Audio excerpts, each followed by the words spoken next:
We propose domain-adaptive 3D pose augmentation, DAPA, a data augmentation method for in-the-wild human mesh recovery. Human mesh recovery, or HMR, brings a lot of exciting opportunities in domains such as AR/VR. However, a fundamental challenge of HMR is in collecting the ground truth 3D mesh targets required for training. Capturing such datasets usually require burdensome motion capturing systems in indoor scenes, and the captured poses often have limited diversity. As a result, models trained on those datasets tend not to generalize well to real-world, in-the-wild scenarios due to distribution shifts.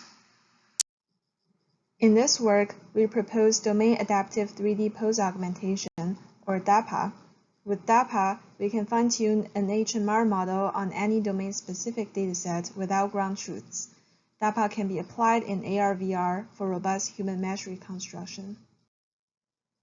In our proposed method, we start by regressing simple body parameters from input images using a pre-trained body regression network. Next, we augment the poses in the latent space of vPoser, a variational autoencoder trained on a massive dataset of real human poses.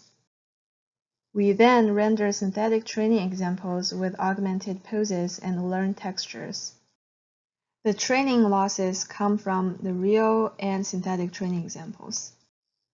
With DAPA, we can generalize better to the poses in ceilings where the dots are often kneeling or sitting in various ways.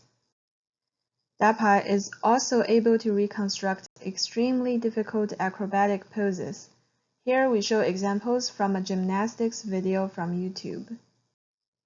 Thank you for watching. For more details, please read our paper.